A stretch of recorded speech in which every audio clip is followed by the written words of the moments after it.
বন্ধুরা, আজকের ভিডিওতে আমরা দুটো অটোমোবাইল সেক্টরের স্টক, একটা হচ্ছে টাটা মোটরস এবং আর একটা হচ্ছে মাহিন্দ্রা অ্যান্ড মাহিন্দ্রা, এই দুটো কোম্পানির শেয়ারের ফাইন্যান্সিয়াল পারফরম্যান্সের কিছু কম্প্যারিজন করব।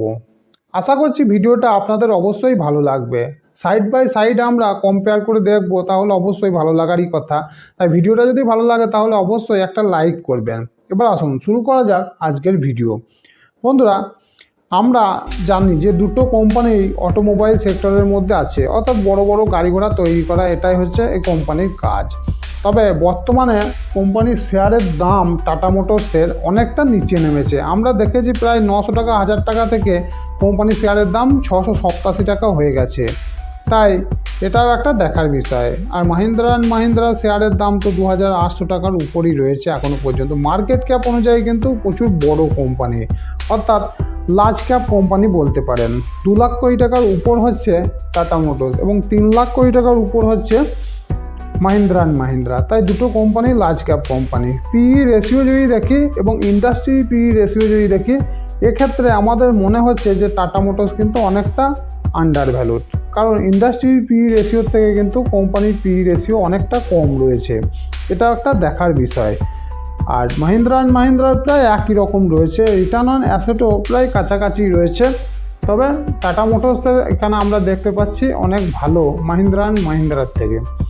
আরওই এবং আরওসি, এই দুটো রেশিও আমরা দেখি বড় বড় কোম্পানি বা ছোটো ছোটো কোম্পানি যাই দেখে না কেন, ফান্ডামেন্টাল অ্যানালিসিস করার সময় আমরা এই দুটো রেশিও খুব ভালো করে দেখি। কারণ এই দুটো রেশিও যদি খারাপ থাকে তাহলে কোম্পানিকেই আমরা খারাপ বলে ধরে নিই। এক্ষেত্রে কিন্তু আমরা দেখতে পাবো বেশ ভালো জায়গাতে রয়েছে দুটো কোম্পানি, বিশেষ করে টাটা মোটরস। টাটা মোটরসের আরওই 49% এবং আরওসি 20.1%, যেটা খুবই ভালো। আর পেগ রেশিও, যেটা ভ্যালুয়েশন দেখার সময় আমরা দেখি, পেগ রেশিও কিন্তু টাটা মোটরসের বেশ ভালো জায়গাতে রয়েছে। এক্ষেত্রে মাহিন্দ্রা একটু ওভার ভ্যালুড বলে মনে হচ্ছে। কোম্পানির আমরা যদি ডেপ্ট দেখি, ডেপ্ট অবশ্যই বেশি নেওয়া থাকবে, কারণ এই সমস্ত কোম্পানি হেভি কাজকর্ম করে, তাই প্রচুর খরচ খরচা থাকে। তাই এই সমস্ত কোম্পানিতে আমরা দেখি ডেপ্ট অনেক বেশি থাকে, বিশেষ করে অটোমোবাইল সেক্টরে বা ম্যানুফ্যাকচারিং যে সমস্ত কোম্পানি থাকে তাদের ডেপ্ট অনেক বেশি থাকে। এক্ষেত্রেও আমরা দেখতে পাবো ডেপ্ট অনেক বেশি রয়েছে।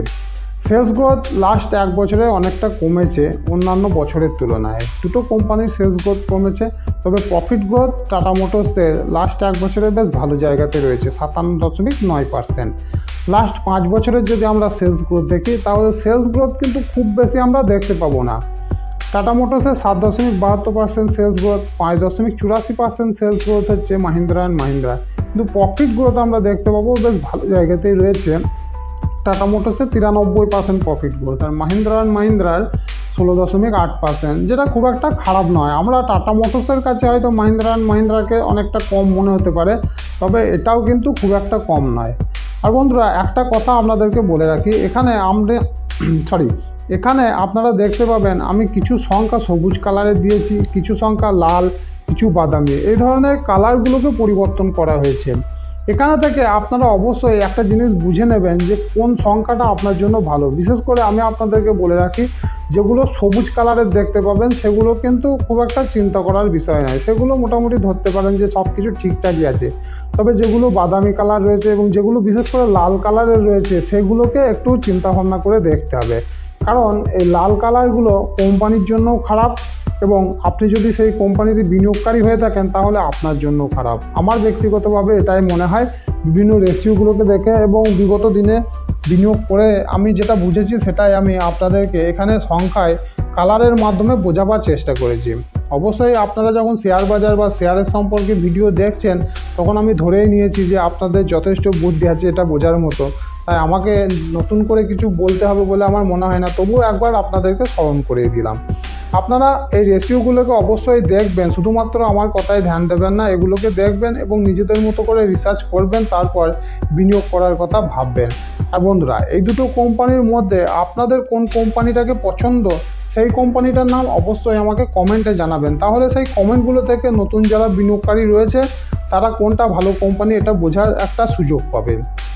আর বন্ধুরা, আরও একটা কথা বলবো, আপনারা যদি চ্যানেলে নতুন হয়ে থাকেন তাহলে অবশ্যই চ্যানেলটাকে সাবস্ক্রাইব করে যেন আমার পরিবারে অংশগ্রহণ করবেন।